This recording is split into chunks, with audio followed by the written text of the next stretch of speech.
जी को नमो। दूसर नमो गणेश। श्री चंद जी को बंदना।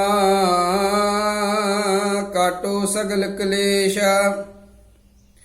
ब्रह्म प्रणाम गुरु प्रणाम पुन प्रणाम सब संत। करत मंगलाचार जो नासन बिघन अनंत। सुख सागर दुख मोचन भव पै भंजन गुरु सेव। पलक पोष दिवस अमर श्री चंद्र गुरुदेव। गौरा सुन गण राज का करता हूँ मैं ध्यान। बिस्पत गौरा साहित्य को मेरा प्रणाम। हाथ जोड़ बेनती करूं चरण नवाऊं शीस। खिम्मा करूं अपराध हरूं दया धार जगदीश। विष्णु रूप नानक गुरु सेव सेव स्वरूप श्री चंद। एक रूप कर जो भजै लह सो परमानंद। आओ गुरु प्यार वालियो, ਗੁਰੂ ਸਾਹਿਬ ਬਖਸ਼ਿਸ਼ ਕਰਦੇ ਨੇ ਸਾਨੂੰ ਸਤ ਸੰਗਤ ਦੇ ਵਿੱਚ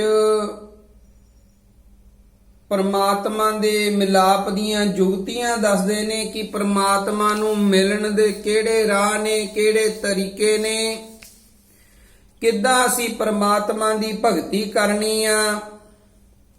ਪਰਮਾਤਮਾ ਦੀ ਭਗਤੀ ਕਰਨ ਦੇ ਕਈ ਤਰੀਕੇ ਨੇ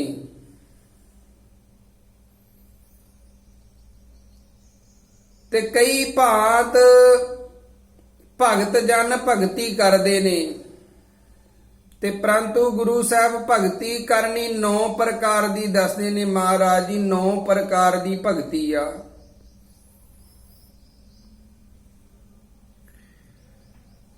ਭਗਤ ਨਾਵੈ ਪ੍ਰਕਾਰਾ ਨਾਵੈ ਖੰਡ ਕੀ ਪ੍ਰਥਮੀ ਮੰਗੈ ਸੋ ਜੋਗੀ ਜਗ ਸਾਰਾ। ਮਹਾਰਾਜ ਕਹਿੰਦੇ ਨੇ ਇਸ 9 ਪ੍ਰਕਾਰ ਦੀ ਭਗਤੀ ਦਾ ਬੇਰਵਾ ਸ਼੍ਰੀਮਾਨ ਪੰਡਤ ਤਾਰਾ ਸਿੰਘ ਜੀ ਨੇ ਗੁਰਮਤ ਅਨੁਸਾਰ ਕਹਿੰਦੇ ਸਾਗਰ ਇਸ ਪ੍ਰਕਾਰ ਲਿਖਿਆ। ਕਹਿੰਦੇ ਪਹਿਲੀ ਭਗਤੀ ਕਹਿੰਦੇ ਸ਼ਰਵਣ ਕਰਨਾ, ਕਿਸੇ ਚੀਜ਼ ਨੂੰ ਗੁਰਬਾਣੀ ਨੂੰ ਸੁਣਨਾ, ਕਥਾ ਨੂੰ ਸੁਣਨਾ, ਇਹ ਵੀ ਇੱਕ ਬਹੁਤ ਵੱਡੀ ਭਗਤੀ ਆ। ਕਹਿੰਦੇ ਸਰਗੁਣ ਨਿਰਗੁਣ ਪਰਮਾਤਮਾ ਦੇ ਉਚਾਰਨ ਕਰਨ ਵਾਲੇ ਸ਼ਬਦਾਂ ਦਾ ਸ਼ਰਵਣ ਕਰਨਾ, ਇਹਨਾਂ ਨੂੰ ਸੁਣਨਾ, ਕਥਾ ਸੁਣਨਾ ਤੇ ਸੁਣ ਕੇ ਸਰਗੁਣ ਨਿਰਗੁਣ ਨੂੰ ਜਨਾਉਣ ਵਾਲਾ। ਕਹਿੰਦੇ ਗਿਆਨ ਸਰਵਣ ਕਰਨਾ ਹੀ ਕਹਿੰਦੇ ਭਗਤੀ ਹੈ। ਕਹਿੰਦੇ ਜਪ ਮੰਤਰ ਵਰਤ ਗਿਆਨ ਰੱਖਣਾ ਪੂਜਾ ਕਰਨੀ, ਇਹ ਸਾਰੇ ਸਰਵਣ ਕਰਨ ਤੋਂ ਪ੍ਰਾਪਤ ਹੁੰਦੇ ਨੇ। ਭਾਵੇਂ ਪੂਜਾ ਕਰੋ, ਭਾਵੇਂ ਜਪ ਕਰੋ, ਚਾਹੇ ਵਰਤ ਰੱਖੋ। ਇਸੇ ਕਰਕੇ ਕਹਿੰਦੇ ਸ਼ਰਵਣ ਭਗਤੀ ਸਭ ਤੋਂ ਪਹਿਲੀ ਭਗਤੀ ਮੰਨੀ ਗਈ ਹੈ ਪਰਮੇਸ਼ਰ ਦੀ। ਸ਼ਰਵਣ ਕਰਨਾ, ਗੁਰਬਾਣੀ ਸੁਣਨਾ, ਜਾਪ ਸੁਣਨਾ, ਕਥਾ ਸੁਣਨੀ, ਇਹ ਸਭ ਤੋਂ ਕਹਿੰਦੇ ਪਹਿਲੀ ਭਗਤੀ ਆ। ਪਰਮੇਸ਼ਰ ਦੇ ਨਾਮ ਨੂੰ ਸੁਣਨ ਦੇ ਲਈ ਕਹਿੰਦੇ ਪ੍ਰਿਥੂ ਰਾਜਾ ਨੇ ਕਹਿੰਦੇ 10,000 ਕੰਨ ਪ੍ਰਮਾਤਮਾ ਕੋਲੋਂ ਮੰਗੇ। 10,000 ਕੰਨ ਕਹਿੰਦੇ ਉਹਨੇ ਪਰਮਾਤਮਾ ਦੇ ਕੋਲੋਂ ਮੰਗੇ। ਪਰਮਾਤਮਾ ਨੇ ਦੇ ਦਿੱਤੇ। ਕੰਨ ਪ੍ਰਾਪਤ ਕਰਕੇ ਉਹਦਾ ਜਸ ਸ਼ਰਵਣ ਕਰਦਾ, ਉਹਦਾ ਭਜਨ ਸ਼ਰਵਣ ਕਰਦਾ। ਕਹਿੰਦੇ ਪਰਮਾਤਮਾ ਦੇ ਨਾਮ ਨੂੰ ਸੁਣਨ ਲਈ ਗੁਰੂ ਜੀ ਕੋੜਾ ਕੰਨ ਮੰਗਦੇ ਆ।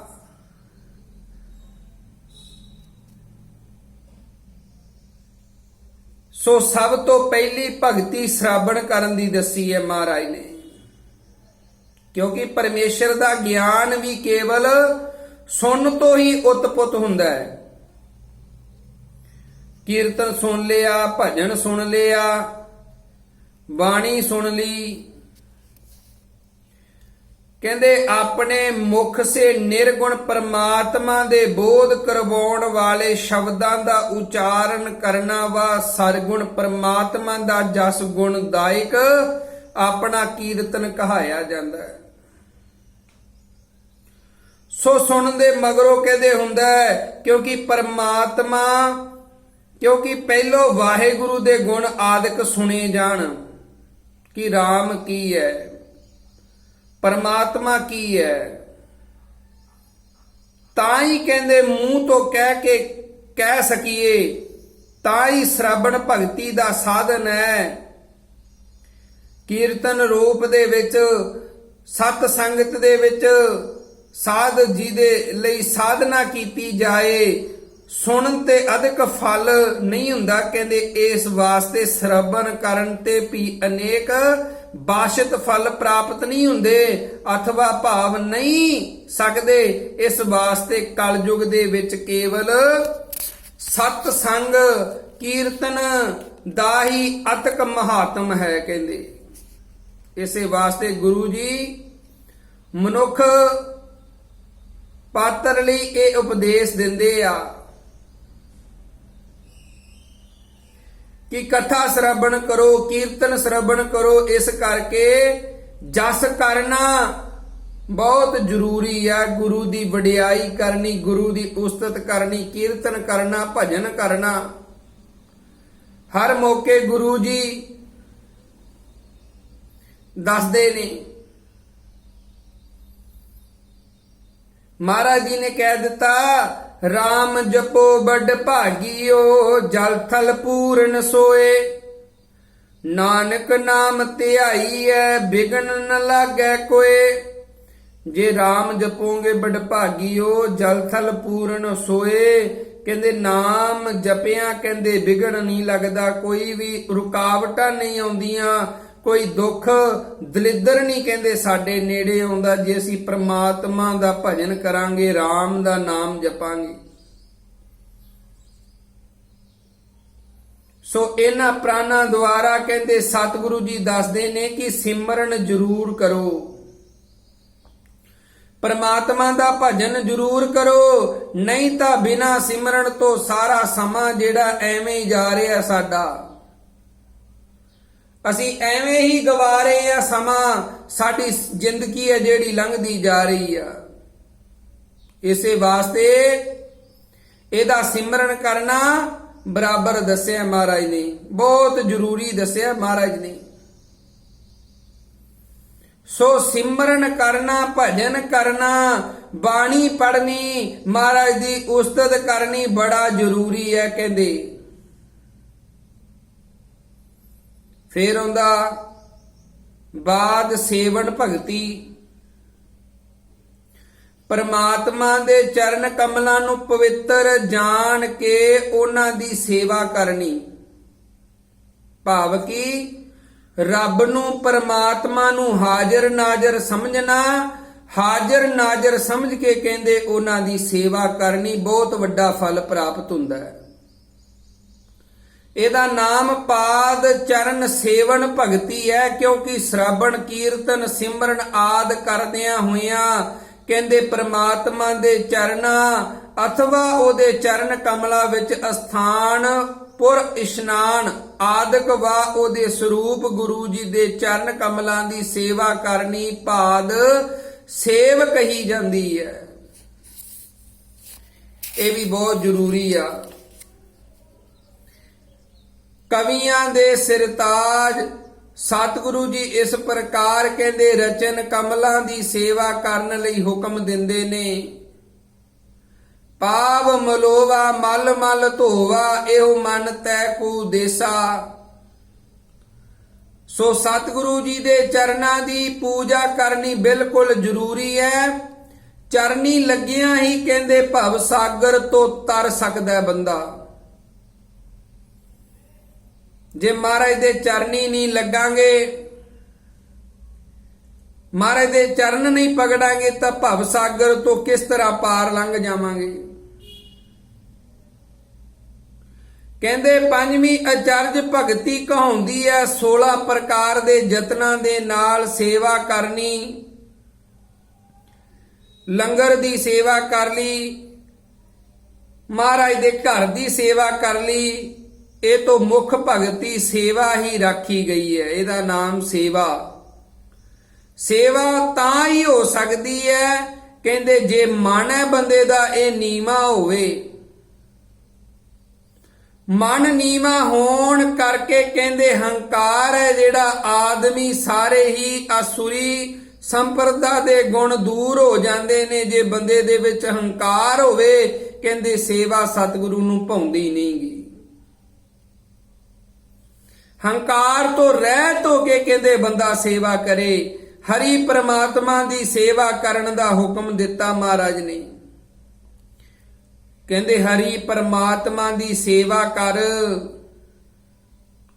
ਪੂਜਾ ਸਤ ਸਤ ਸੇਵਾਦਾਰ। ਸੋ ਵਾਹਿਗੁਰੂ ਦੇ ਪਿਆਰੇ ਭਗਤ ਹਰੀ ਪ੍ਰਮਾਤਮਾ ਦੀ ਸੇਵਾ ਕਰਦੇ ਨੇ। ਇਹ ਸੇਵਾ ਪਾਪੀ ਪੁਰਸ਼ਾਂ ਨੂੰ ਚੰਗੀ ਨਹੀਂ ਲੱਗਦੀ। ਜਿਹੜੇ ਪਾਪੀ ਪੁਰਸ਼ ਨੇ ਨਾ ਉਹਨਾਂ ਨੂੰ ਕਹਿੰਦੇ ਕਥਾ ਚੰਗੀ ਲੱਗੇ, ਨਾ ਉਹਨਾਂ ਨੂੰ ਮਹਾਰਾਜ ਦੀ ਬਾਣੀ ਚੰਗੀ ਲੱਗੇ, ਤੇ ਨਾ ਕਿਤੇ ਕੀਰਤਨ ਹੁੰਦਾ ਹੋਵੇ ਉਹ ਚੰਗਾ ਲੱਗੇ, ਕਿਉਂਕਿ ਉਹ ਪਾਪੀ ਪੁਰਸ਼ ਨੇ। ਪਾਪੀਆਂ ਨੂੰ ਕਹਿੰਦੇ ਇਹ ਚੀਜ਼ਾਂ ਚੰਗੀਆਂ ਨਹੀਂ ਲੱਗਦੀਆਂ, ਨਾ ਉਹਨਾਂ ਨੂੰ ਕਹਿੰਦੇ ਕਥਾ ਚੰਗੀ ਲੱਗੇ, ਨਾ ਕਿਤੇ ਭਜਨ ਹੁੰਦਾ ਉਹ ਚੰਗਾ ਲੱਗੇ। ਜੈਸੇ ਗੁਰੂ ਜੀ ਦੱਸਦੇ ਨੇ, ਕਬੀਰ ਪਾਪੀ ਭਗਤ ਨਾ ਭਾਵਈ, ਹਰ ਪੂਜਾ ਨਾ ਸਹਾਏ, ਮਾਖੀ ਚੰਦਨ ਪਰ ਹਰੈ, ਜੈ ਵੇ ਗੰਧ ਤਹਿ ਜਾਏ। ਮਹਾਰਾਜ ਕਹਿੰਦੇ ਨੇ, ਭਗਤ ਕਬੀਰ ਜੀ ਕਹਿੰਦੇ ਨੇ, ਪ੍ਰੰਤੂ ਵਾਹਿਗੁਰੂ ਦੇ ਪਿਆਰੇ ਕਦੀ ਸੇਵਾ ਵੱਲੋਂ ਮੁਖ ਨਹੀਂ ਮੋੜਦੇ। ਜਿਹੜੇ ਪਰਮਾਤਮਾ ਨੂੰ ਪਿਆਰ ਕਰਦੇ ਨੇ, ਜਿਹੜੇ ਪਰਮਾਤਮਾ ਦੇ ਭਗਤ ਜਨ ਨੇ, ਉਹ ਕਦੇ ਵੀ ਉਹ ਤੋਂ ਮੁਖ ਨਹੀਂ ਮੋੜਦੇ। ਛੇਵੀਂ ਬੰਦਨਾ ਕਹਿੰਦੇ ਭਗਤੀ ਕਹਾਉਂਦੀ ਹੈ। ਇਸ ਭਗਤੀ ਵਿੱਚ ਬੰਦਨਾ ਨਮਸਕਾਰ ਕਰਨੀ ਜ਼ਰੂਰੀ ਆ। ਇਹ ਪਹਿਲੀ ਡੰਡੌਤ ਬੰਦਨਾ ਕਹਾਉਂਦੀ ਹੈ। ਜੋ 9 ਅਸ਼ਟਾਂਗੋ ਸੇਵਾ ਨਮਨ ਵਾ, ਸੇਵਾ ਨਮਨ ਬੰਦਗੀ ਕਿਹਦੀ ਹੈ? ਗੁਰੂ ਜੀ ਦੱਸਦੇ ਨੇ, ਡੰਡੌਤ ਬੰਦਨ ਅਨਕ ਵਾਰ, ਸਰਬ ਕਲਾ ਸਮਰੱਥ। ਭਾਵ ਇਹ ਹੈ ਕਿ ਆਪਣੇ ਮਨ ਨੂੰ ਡੰਡੇ ਵੱਤ ਸਿੱਧਾ ਕਰਕੇ ਪਰਮਾਤਮਾ ਦੁਆਰੇ ਤੇ ਨਮਸਕਾਰ ਕਰੇ। ਬਲਬਿੰਗ ਕੱਢਦੇ, ਜਿਹੜੇ ਬਲਬਿੰਗ ਨੇ ਨਾ ਸਰੀਰ ਦੇ ਮਨ ਦੇ, ਕਹਿੰਦੇ ਇਹ ਸਾਰੇ ਕੱਢ ਕੇ ਬੰਦਾ ਸਿੱਧਾ ਹੋ ਕੇ ਕਹਿੰਦੇ ਪਰਮਾਤਮਾ ਦੇ ਦੁਆਰੇ ਤੇ ਕਹਿੰਦੇ ਨਮਸਕਾਰ ਕਵੇ, ਢਹਿ ਪਵੇ, ਕਵੇ ਮਹਾਰਾਜ ਸੱਚੇ ਪਾਤਸ਼ਾਹ, ਚਾਹੇ ਮੈਂ ਮਾੜਾ ਚਾਹੇ ਮੈਂ ਚੰਗਾ, ਪਰ ਤੇਰੇ ਘਰ ਦਾ ਹੀ ਕੁੱਤਾ ਹਾਂ।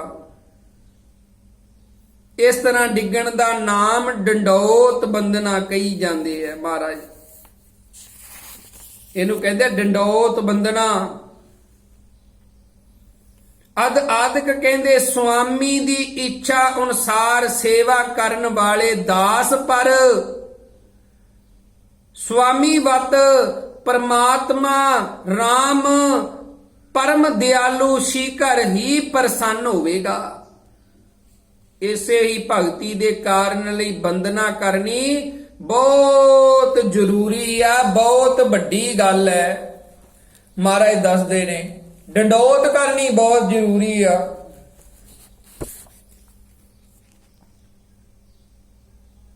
ਤੇ ਮਹਾਰਾਜ ਇਹ ਵੀ ਦੱਸਦੇ ਨੇ, ਨਿਗੁਰੇ ਕਾ ਨੀਵੇਂ ਸੋ ਗੌਰਾ ਹੋਈ। ਮਹਾਰਾਜ ਕਹਿੰਦੇ ਨੇ ਨੀਵੇਂ ਸੋ ਗੌਰਾ ਹੋਈ। ਕਹਿੰਦੇ ਜਿਹੜਾ ਤੱਕੜੀ ਦਾ ਛਾਬਾ ਨਿਉ ਜਾਵੇ ਉਹੀ ਭਾਰਾ ਹੁੰਦਾ ਹੈ। ਸੋ ਸੁੱਧ ਮਨ ਕਰਕੇ ਬੰਦਗੀ ਕਰਨੀ ਚਾਹੀਦੀ ਹੈ। ਮਨ ਨੂੰ ਕਹਿੰਦੇ ਸ਼ੁੱਧ ਕਰ ਲੈ। ਦਾਸ ਭਗਤੀ ਕਹਾਉਂਦੀ ਹੈ। ਜੈਸੇ ਕਵੀ ਜੀ ਲਿਖਦੇ ਨੇ,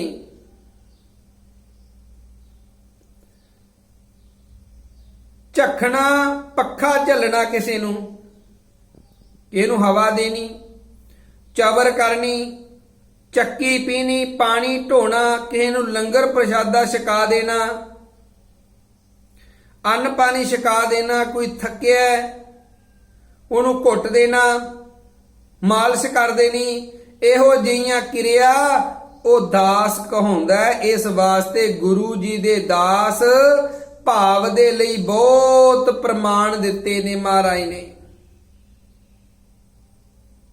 ਪਰਮਾਤਮਾ ਦਾ ਦਾਸ ਹੋਣ ਲਈ ਗੁਰੂ ਜੀ ਨੇ ਇਹ ਪ੍ਰਮਾਣ ਦਿੱਤੇ ਨੇ। ਦੱਸਿਆ ਹੈ ਕਿ ਵਾਹਿਗੁਰੂ ਮੈਨੂੰ ਆਪਣੇ ਦਾਸਾਂ ਦਾ ਵੀ ਦਾਸ ਬਣਾ ਦੇ।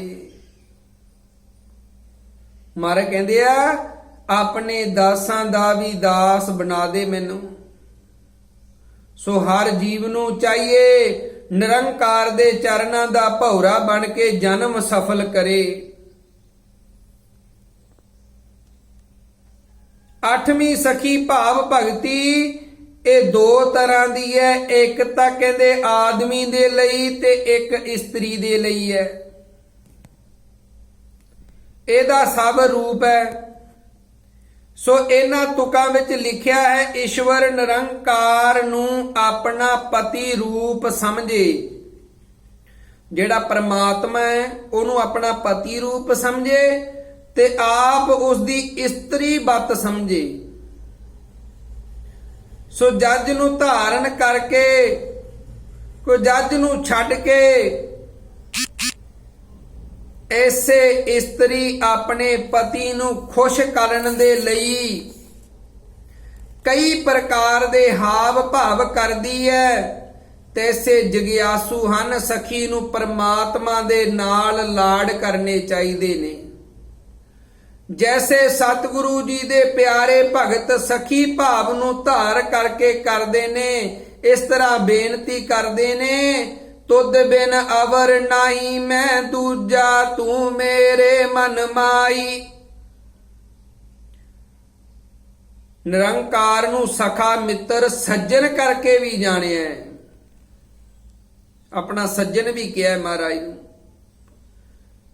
ਇਤਿਹਾਸਕ ਵਾਹਿਗੁਰੂ ਨੂੰ ਸਖਾ ਮਿੱਤਰ ਕਰਕੇ ਦੂਸਰਿਆਂ ਨੂੰ ਕਿਹਾ ਹੈ ਕਿ ਹੇ ਸਖੀ ਵਾਹਿਗੁਰੂ ਪ੍ਰਮਾਤਮਾ ਰਾਮ ਤਾਂ ਬਿਲਕੁਲ ਨੇੜੇ ਹੈ ਤੇ ਤੂੰ ਕਿੱਧਰ ਲੱਭਦੀ ਫਿਰਦੀ ਐ? ਇਹ ਸਰੀਰ ਦਾ ਕੀ ਮਾਣ ਕਰਦਾ ਹੈ? ਇਹ ਸਭ ਮਿੱਤਰ ਬਿਰਦੀ ਰੂਪ ਸਖੀ ਭਾਵ ਕਿਹਾ ਹੈ। ਇਹਦਾ ਨਾਮ ਸਖੀ ਭਾਵ ਭਗਤੀ ਕਿਹਾ ਹੈ। 9 ਆਤਮ ਨਿਵੇਦਨ ਭਗਤੀ ਹੈ। ਇਹ ਭਗਤੀ ਦਾ ਭਾਵ ਇਹ ਹੈ ਕਿ ਜਗਿਆਸੂ ਜਨ ਤਨ ਮਨ ਧਨ ਆਪਣਾ ਨਿਰੰਕਾਰ ਨੂੰ ਅਰਪਣ ਕਰ ਦੇਵੇ ਤੇ ਆਪਾ ਭਾਵ ਦੂਰ ਕਰਕੇ ਸਭ ਕੁਝ ਪਰਮਾਤਮਾ ਹੀ ਸਮਝੇ ਵੀ ਸਭ ਕੁਝ ਪਰਮਾਤਮਾ ਹੀ ਹੈ। ਇਸ ਭਗਤੀ ਦੇ ਕਾਰਨ ਲਈ ਗੁਰੂ ਜੀ ਇਉਂ ਉਪਦੇਸ਼ ਦਿੰਦੇ ਨੇ, ਕਹਿੰਦੇ ਨੇ ਤਨ ਮਨ ਅਰਪੇ ਕ੍ਰਿਸ਼ਨ ਪ੍ਰੀਤ। ਸਭ ਕੁਝ ਕਹਿੰਦੇ ਅਰਪਣ ਨੂੰ ਸਰਬ ਨਿਰਵੇਦਨ ਭਗਤੀ ਦਾ ਆਤਮ ਨਿਰਵੇਦਨ ਭਗਤੀ ਵੀ ਕਹਿੰਦੇ ਨੇ। ਵਾਸਤਵ ਵਿੱਚ ਕਹਿੰਦੇ ਆਤਮਾ ਨਾਮ ਆਪਣੇ ਆਪ ਵਿਆਪਕ ਵਿਸ਼ਨ ਵਾਹਿਗੁਰੂ ਨੂੰ ਪਰਮਾਤਮਾ ਨੂੰ ਤਨ ਬਨ ਤਿੰਨ ਪਰਬਤ ਹੈ ਪਾਰ ਬ੍ਰਹਮ। ਜੈਸੇ ਗੁਰੂ ਜੀ ਦੱਸਦੇ ਨੇ ਬ੍ਰਹਮ ਮੈਂ ਜਨ ਜਨ ਮੈਂ ਪਾਰ ਬ੍ਰਹਮ ਏਕੈ ਆਪ ਨਹੀਂ ਕਿਛ ਭਰਮ। ਸੋ ਇਸ ਭਗਤੀ ਵਿੱਚ ਪੁੱਜ ਕੇ ਭਗਤ ਜਨ ਹਰੀ ਪਰਮਾਤਮਾ ਦੇ ਚਰਨਾਂ ਦੇ ਅਭੇਦ ਹੋ ਜਾਂਦੇ ਨੇ। ਸੋ ਇਹ 9 ਪ੍ਰਕਾਰ ਦੀਆਂ ਭਗਤੀਆਂ ਹਨ। ਸੋ ਇਹਨਾਂ ਭਗਤੀਆਂ ਵਿੱਚੋਂ ਹਰ ਇੱਕ ਭਗਤੀ ਕਰਕੇ ਜੀਵ ਤਰ ਜਾਂਦਾ ਹੈ, ਕਿਉਂਕਿ ਕਈਆਂ 2 ਭਗਤੀਆਂ ਕਰਦਾ, ਕੋਈ ਇੱਕ ਭਗਤੀ ਕਰਦਾ, ਕੋਈ ਸਾਰੀਆਂ ਕਰਦਾ, ਪਰ ਕਲਿਆਣ ਸਭਨਾਂ ਨੂੰ ਪ੍ਰਾਪਤ ਹੋ ਜਾਂਦੀ ਹੈ ਜੈਸੇ ਬਾਣੀ ਸ਼ਰਵਣ ਭਗਤੀ ਜੋ ਰਾਜੇ ਪ੍ਰੀਸ਼ਦ ਦਾ ਉਧਾਰ ਹੋਇਆ। ਰਾਜਾ ਸੀ, ਪ੍ਰੀਸ਼ਦ ਉਹਦਾ ਉਧਾਰ ਹੋਇਆ। ਜਿਸ ਵਕਤ ਕਹਿੰਦੇ ਉਹਨਾਂ ਨੇ ਭਾਗਵਤ ਦੀ ਕਥਾ ਸੁਣੀ। ਕੀਰਤਨ ਭਗਤੀ ਤੋਂ ਕਹਿੰਦੇ ਸੁਖਦੇਵ ਜੀ ਦਾ ਉਧਾਰ ਹੋਇਆ। ਸਿਮਰਨ ਭਗਤੀ ਤੋਂ ਕਹਿੰਦੇ ਪ੍ਰਹਲਾਦ ਜੀ ਦਾ ਉਧਾਰ ਹੋਇਆ। ਪਾਦ ਸੇਵਨ ਭਗਤੀ ਤੋਂ ਕਹਿੰਦੇ ਪ੍ਰਿਥੂ ਰਾਜੇ ਦਾ ਉਧਾਰ ਹੋਇਆ। ਬੰਧਨ ਭਗਤੀ ਤੋਂ ਕਹਿੰਦੇ ਅਕੌਰੂ ਜੀ ਦਾ ਉਧਾਰ ਹੋਇਆ। ਦਾਸ ਭਾਵ ਭਗਤੀ ਸੇ ਹਨੂਮਾਨ ਜੀ ਦਾ ਉਧਾਰ ਹੋਇਆ। ਦਾਸ ਭਗਤੀ, ਦਾਸ ਬਣਿਆ ਰਾਮ ਜੀ ਦਾ ਤੇ ਉਹਦਾ ਉਧਾਰ ਹੋਇਆ। ਸਖੀ ਭਾਵ ਜੋ ਅਰਜਨ ਜੀ ਦਾ ਉਧਾਰ ਹੋਇਆ। ਆਤਮ ਨਿਰਦੇਵਨ ਭਗਤੀ ਤੋਂ ਸੋ ਕਹਿੰਦੇ ਬਲ ਰਾਜਾ ਸਮਾਨ ਹੀ ਮੁਕਤੀ ਕੋ ਪ੍ਰਾਪਤ ਹੋ ਗਿਆ। ਸੋ ਭਾਵੇਂ ਕੋਈ ਇੱਕ ਦੋ ਭਗਤੀਆਂ ਕਰੇ, ਭਾਵੇਂ ਸਾਰੀਆਂ ਕਰੇ, ਕਲਿਆਣ ਹਰ ਇੱਕ ਨੂੰ ਪ੍ਰਾਪਤ ਹੋ ਸਕਦੀ ਹੈ। ਸੋ ਜਿਹੜਾ ਪੁਰਸ਼ ਸਤਿਗੁਰੂ ਜੀ ਦੇ ਪਾਸੋਂ ਭਗਤੀ ਦੀ ਜਾਚਨਾ ਕਰਦਾ ਹੈ, ਕਹਿੰਦੇ ਉਹੀ ਪੁਰਸ਼ ਦੁਨੀਆ ਵਿੱਚ ਸ੍ਰੇਸ਼ਟ ਜਾਣਿਆ ਗਿਆ ਹੈ, ਸ੍ਰੇਸ਼ਟ ਮੰਨਿਆ ਗਿਆ ਹੈ, ਉੱਤਮ ਮੰਨਿਆ ਗਿਆ ਹੈ। ਨਵਾਂ ਖੰਡਾ ਦੇ ਮਾਲਕ ਅਥਵਾ ਨਵਾਂ ਖੰਡਾ ਵਿੱਚ ਵਿਆਪਕ ਵਾਹਿਗੁਰੂ ਪਰਮਾਤਮਾ ਸਤਿਗੁਰੂ ਨੂੰ ਜਾਣਨ ਦੇ ਲਈ ਜੋ ਉਹਦੀ 9 ਪ੍ਰਕਾਰ ਦੀ ਭਗਤੀ ਕਰਦਾ, ਉਹੀ ਪੁਰਸ਼ ਦੁਨੀਆ ਵਿੱਚੋਂ ਉਤਰਦਾ। ਸੋ ਇਹ ਨੌਦਾ ਭਗਤੀ ਹਰ ਇੱਕ ਨੂੰ ਕਰਨੀ ਚਾਹੀਦੀ ਹੈ। ਬਿਨ ਭਗਤੀ ਤਨ ਹੋਸ਼ੀ ਸ਼ਾਰ। ਪਿੱਛੇ ਨੌਦਾ ਭਗਤੀ ਦਾ ਵੇਰਵਾ ਦੱਸਿਆ ਹੈ, ਪਰੰਤੂ ਆਪ ਕਰਕੇ ਭਗਤੀ 2 ਪ੍ਰਕਾਰ ਦੀ ਗਿਣੀ ਗਈ ਹੈ।